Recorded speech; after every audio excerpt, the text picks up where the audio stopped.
And so the idea behind this is that belief guides us. It's the root of all our actions, and it's ingrained in every decision that we make. And since we are made up of the same material and the same psychology as our prospects, it's high likelihood that belief guides them as well, right? If it's happening to us, it's happening to them. And so at some level, we all struggle with self-belief, with self-worth, with self-esteem. And so it's easy to imagine that the prospect does as well. We shouldn't ignore these things. But we don't seem to be talking about these things too much. We want to kind of sweep them under the rug. And it doesn't matter if you have the best product or the best offer on the planet, or you're the best objection handler, right? If the prospect struggles with these things, if the prospect has a deeper belief that they are not deserving of a better life, or that the solution will not work for them specifically because of something they're lacking, there will be no sales made. There is no opportunity for transformation. And I think one of the saddest things about this industry is salespeople actually believe their job is to sell. That's their focus. That's their obsession. Sell more, sell everybody. Right? But that's to me one of the biggest mistakes you can make with someone with low belief or low confidence or low self-esteem, is trying to sell them the offer or trying to persuade and convince them, especially if they've had a strong experience that contradicts what you know to be true. I always say we have an amazing advantage, but it can be used as a disadvantage as well. And that we know what happens after people join our programs, our offers, our agencies. We know the transformation that happens. We have all the information available to us. The prospect doesn't have that. So even though we know the truth, right, sometimes the truth is not what we should be focusing on. Right? It's more of an understanding thing. And so our job is to connect, to understand, to help organize, and to facilitate the best decision possible. That's the process. It's not to sell, right? It's connect, understand, help organize information, and to facilitate the best decision possible. The sale is a result. It's the sum of those things. And so most salespeople skip the middle part, understanding and helping. And I always say that the first sale that you need to make is possibility. And to dig into that deeper, the sale you need to make is that it's possible for that specific prospect. If you think about it, like if the belief is impossible, if they believe it's impossible, then the sale becomes impossible. Then the transformation becomes impossible. Then there's a state of impossibility, and change cannot happen in impossibility. And so I can't stress how important patience is. Patience is a superpower when it comes to dealing with people struggling internally. Empathy, patience, understanding are all gifts and tools necessary to have a positive influence in someone who struggles with esteem. If you don't have those things, you're fighting an uphill battle. You're going to have to use persuasive tactics, and you're going to get a lot of resistance. You're going to lose a lot of deals that you don't know why, or what salespeople usually do is like, oh, that prospect was an idiot. We just don't have an understanding, and our ego gets in the way, so we just blame the prospect, which doesn't do any good for anybody. And so I know that oftentimes, naturally, when we see someone down, we want to lift them up, right? We default to praise. Oh no, you're great, you can do it, right? Or we try and convince. And convincing is one of the lowest levels of influence. Convincing depends heavily on logic. And there's an error in that the lack of self-belief is often a stronger weight than most logical bridges can hold. Right? And so if we try and attack a strong emotion with strong logic, we're going to lose that battle most of the time. Right? So you must be able to identify the limiting beliefs to be able to help the person and facilitate the person in bridging that gap. So the process that I use is I need to find the limiting beliefs. I need to be able to relate to the limiting beliefs. I need to validate the root. And I say the root because it's very important. I'll talk about that in a second. Right? And then I need to introduce counter evidence slowly. Right? So as humans, right, we're flawed. We're just built in a flawed way, and that's okay. That's part of what makes us so great, right? We tend to individualize and humanize our problems and fears. They are so deeply connected to specific life events that we sometimes forget that everyone is connected in this way, right? It's like, no, I feel this way because of this. And there's not a person on this planet who has any emotional intelligence that feels fully self-assured of themselves in all times and all situations, right? Doubt and fear and guilt and shame are all natural coping mechanisms. It's all part of being a human. It's important to understand that these emotions, although perceived as negative and unwanted, of course, no one wants these things, they serve a purpose. They're built in for a reason.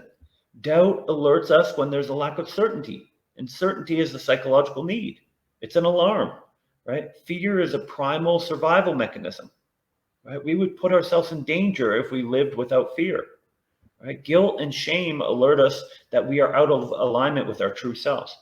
Imagine if you didn't feel guilt ever. You could just be the biggest asshole on the planet and you'd feel great all the time. No, those are good things, right? These emotions are not the bad guys that we peg them as. Right? The thing that holds us back is not the emotions, it's not the fear, it's our reaction to them and the story that we create from these feelings. Right? It's the post-production, so to speak. Right? So I'm going to walk you through a couple examples of how I might work through these things with a prospect. Right? So I'm just going to role play with myself a little bit here. And so if you have any questions, put them in the chat and I'll go through after. So Tim, can I ask you a personal question?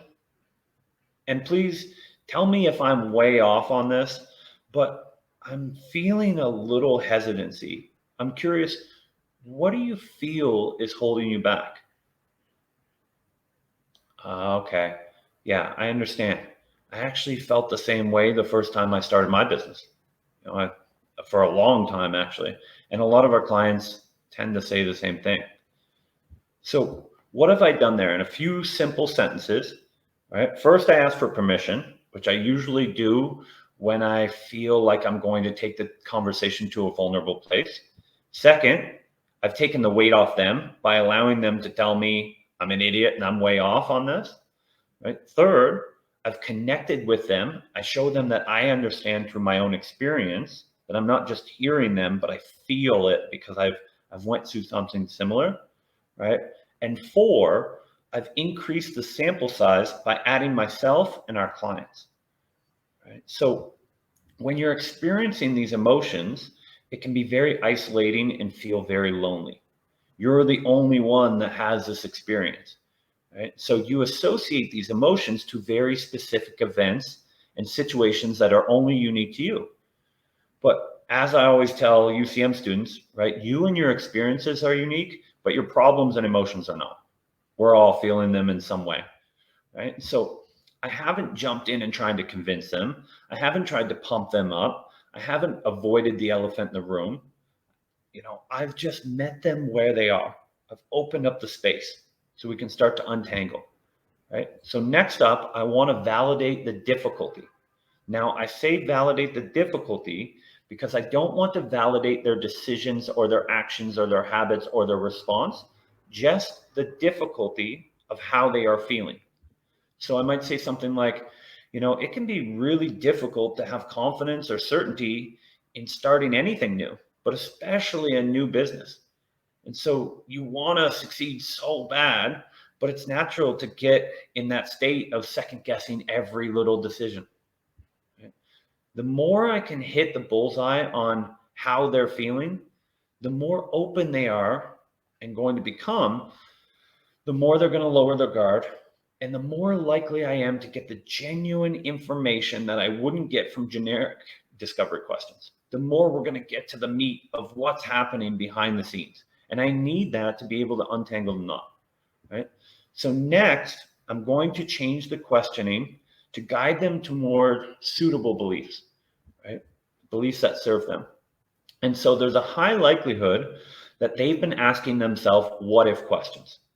What if questions is our natural response to fear and doubt, right? What if I fail? What if it doesn't work out? What if this is a scam? What if I lose all my money? What if I'm not good enough? What if I can't get leads? What if I can't lose weight? What if no one buys from me? What if I'm making a horrible decision? Right? Fear sparks the fight or flight reaction, and our imagination takes over thinking, and it keeps us safe by overestimating all the risk involved and underestimating the opportunity. That's a survival mechanism, right? That's primal survival tactic. And it came in handy when we were in danger by, getting eaten by a saber-toothed tiger. It's not so useful anymore. It's great for survival. It's not great for thriving, right? So a lot of salespeople don't pick up on this, and they start asking consequence questions because that's what's in the script. One of the worst, absolute worst things you can do is start asking consequence questions when someone's struggling with esteem. Because what are consequence questions? What if, right? What if you don't fix this? They've already been thinking about this. You're just going to evoke more fear, right? You're going to get more resistance.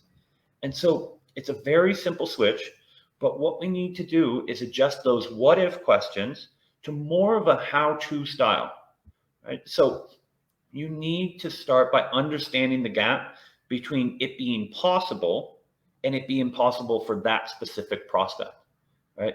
Low confidence is just a form of low certainty. So we should be targeting our questions around high level of certainty, whether it's about them or someone else. And also a little bit of humor goes a long way in these situations, trust me. So there's two ways I can do this. I can use their past experience, or I can use other people's experience. So here's how I would use past experience, the prospect's past experience. I might say, I'm curious. You said you're an accountant, right?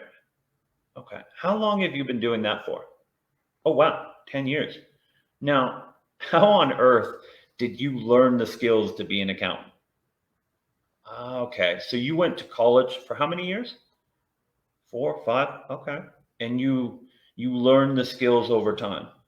And so were you more skilled when you started college or when you finished college? Okay. Okay. And so you weren't born an accountant. I just want to make sure that's true, right? You weren't born an accountant. I pictured you as like a 2 or 3-year-old in a crib with a calculator doing taxes. That wasn't you? Okay. And now, do you feel like you're a better accountant now than you were 10 years ago? Okay. So at one point, you didn't know how to do accounting, but it sounds like you got pretty committed to it, obviously, to go in all that student debt, right? You got help from professors and probably other students and training and learning how. And through that commitment and that discipline, you improved over time. And now I bet you're a pretty great accountant, right? Okay. Makes sense. Now, is there any reason you couldn't take a similar approach to this industry or this challenge? Right? So what I'm doing there is I'm leveraging the confidence and certainty because I'm in a situation where the prospect has a low level of certainty about this specific situation. But the beautiful thing about confidence and certainty is we can leverage it from other experiences. So I'm leveraging the confidence and certainty from past experience. And what I'm doing is applying the principles to a new uncertain situation. It's very easy to do. And all you have to do is find something that the prospect at some point wasn't capable of and now is totally capable of. The beautiful thing about it is like, that's everything, right? At one point, everybody listening here couldn't hold up your head. You couldn't walk, right? We developed everything we are now has been through development, right? So once we find that thing that the prospect is good at, it could be that they ran a marathon or martial arts, or they're educated, they graduated university, they started another business, they have a great career, relationships, whatever it is, the principles apply across the board. Right? So leveraging that experience that they're highly certain of, because it's in the past, it already happened, right? That's where most of the certainty comes from. It happened. This is how it happened. Let's leverage that. Right? And start building that bridge and saying, well, this is the same thing here, right? Now, the biggest thing, and notice how I didn't tell them it's the same thing. I kept asking questions because again, if the prospect doesn't say it, it doesn't exist. So even though I know the principles, it's not about me knowing, It's about them knowing. So I have to be able to, what I'm trying to get across, I have to be able to form in question, right? So on the other side, if you want to build certainty through others, it might look like something like this, right? Jim, do you think there's anyone in e-commerce making the type of money that you want to make now? Of course. Okay. So I'm curious, what do you think are the main differences between you and them? And so the prospect is likely going to give you an answer that falls into one of three categories. Time, right? They've been doing it longer than me. Knowledge, they know more than me. Or skill, they are more skilled than me. This is great, right? We don't want to argue. We don't want to we want to be curious, right? And understand it from their perspective. So watch how I transition, right? Okay, yeah, I think that's a fair assessment. Now, if you had to guess, do you think those people were born as expert e-commerce store owners? Like before they could walk or talk, they had an Amazon FBA store on lock? Or at some point, do you think they had to develop that skill and knowledge and experience, right, over time? Which you said was one of the biggest difference. Yeah, I think you're probably right. No, luckily, I know a lot of successful e-commerce store owners, and I can tell you from my experience, they all started out not knowing a thing. Relatively, the whole e-commerce space is fairly new, right? So most of them, when they were born, e-commerce wasn't even a thing, right? And I can tell you, don't tell anybody, but most of the most successful e-commerce store owners were an absolute mess when they first started. Uncertain, had no idea what they were doing. And honestly, we've worked with thousands of e-com owners, and I can tell you the only difference that I've been able to see between the most successful in this space and the not so successful, it's not where they started. It's honestly the willingness to take consistent action, learning and developing as they go. That's it. None of our clients came to us as e-commerce experts. Most of our clients came in knowing very little, if anything at all. And that's why and then that's when I'm going to insert our support, our benefits, our step-by-step process, our accessibility, our guidance. That's when I'm going to insert all the things that allow the people who came in who weren't experts to be able to become experts. So back in, right? So if you had the same blueprint as them and you had the same step-by-step action plan, the same support, is there any reason you wouldn't be able to take those steps? Okay, good. Right. So now there's another part of why people struggle, and I want to bring it up because it's really important. The other reason that someone may struggle is if they don't ask for help. It blows my mind why someone wouldn't ask for help, but it happens. Right? They struggle, they don't ask for help, and that's a real problem. That's like end of the road. So, Jim, be honest with me. Like, if you felt confused or doubtful or a little bit of fear crept in or just plain stuck, right? You just don't know what to do. Do you think you could reach out to us so we can have someone who's been through this process and produce the type of results you're looking for, to be able to ask them questions and take their advice? Do you think you can do that? Okay, cool. Perfect. That's kind of end of the road. We need you to be able to ask for help. So based on what I'm hearing, Jim, you're starting where most successful people have started. You actually have a little bit more knowledge than some of our most successful students when they start. And it sounds like you're willing to follow the step-by-step process that they followed, and you're willing to ask for help when you need it. What else do you think might hold you back? Now, that's a really important question to ask. I always circle back because misery loves company. And the chances of someone having one solo limiting belief that hasn't escalated and wove itself into other areas of their belief system is extremely rare, right? People will usually present their best, most logical argument of why they can't do it, right? So we just handled that, right? But when we allow the space, the weaker arguments will start coming up. And we just handle them the same way, right? We have to go in there and help them untangle the cord. We have to fight the urge to convince or jump to the next section. We have to lightheartedly go through their concerns one by one with the same process.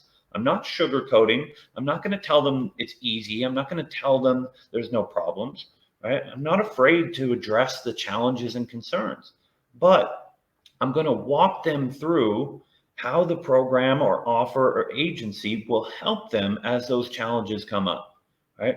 And then I'm going to simplify what they have to do, right? They think their job is to succeed and build and do all these things that they don't know how to do, right? But in essence, it should always come down to being able to get them to commit to two things.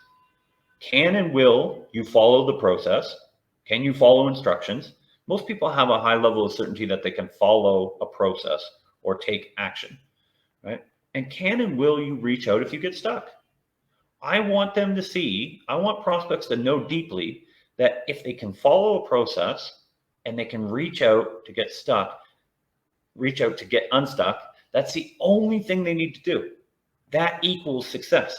Everything else is on us. Everything else is covered, right? And so it's going to be a cycle of understanding and validation, making connections, breaking it down into bite-sized problems, right? Because all our problems are tangled up, right? And working to slightly adjust the beliefs to those accessible in their current state, right?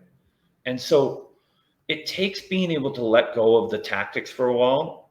And the more you let go of these tactics and frameworks, you'll find you'll probably never pick them up again, because not only will you sell more, but you'll have more genuine connections and you'll enjoy your job more.